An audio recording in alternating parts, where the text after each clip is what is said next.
જાફરાબાદ શહેરમાં ખારવા સમાજ દ્વારા નાળિયેરી પૂનમની ઉજવણી કરવામાં આવી। જાફરાબાદમાં ખારવા સમાજ દ્વારા નાળિયેરીના પૂનમના દિવસે દરિયાદેવનું પૂજન કરવામાં આવ્યું। જાફરાબાદમાં ખારવા સમાજની બહેનો દ્વારા નાળિયેરી પૂનમના દિવસે દરિયાદેવને દૂધના બેડા સાથે શાસ્ત્રોક્ત વિધિ સાથે પૂજન કરવામાં આવ્યું, જેમાં બહેનો દ્વારા પોતાના પરિવારના પિતા, ભાઈ, પતિ સહિત જે લોકો દરિયામાં માછીમારી કરવા જતા હોય તેની રક્ષા કાજે દરિયાદેવને પ્રાર્થના કરવામાં આવે છે।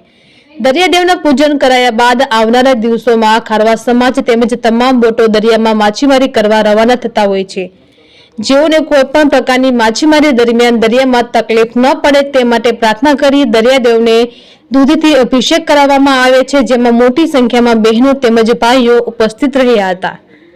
રિપોર્ટર જિગ્નેશ બારૈયા, જાફરાબાદ। દૂધની હેલ, શણગારેલી દૂધની હેલ કળશ સાથે અહીંયા ખૂબ જ ઉત્સાહપૂર્વક દરિયાદેવની પૂજન કરવા માટે આવે છે અને ભાઈઓ પણ ખૂબ જ ઉત્સાહથી મોટી સંખ્યામાં હાજર રહી અને દરિયાદેવનું પૂજન કરે છે શાસ્ત્રોક્ત વિધિથી। આજના દિવસે દરિયાદેવને બહેનો પ્રાર્થના કરે છે કે હે દરિયાદેવ, અમારા દીકરાનું, ભાઈનું, અમારા પતિનું તમે 12 મહિના સુધી, આખું વર્ષ સુધી તમારે એનું ધ્યાન રાખવાનું છે।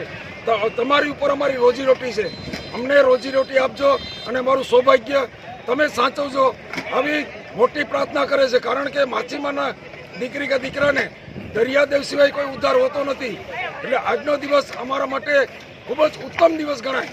હવે પછીના આવતા દિવસોમાં અમે દરિયો ખેડવા માટે અમારી બોટો નીકળશે અને આખું વર્ષ દરિયાદેવના ભરોસે અમે ધંધો કરશું।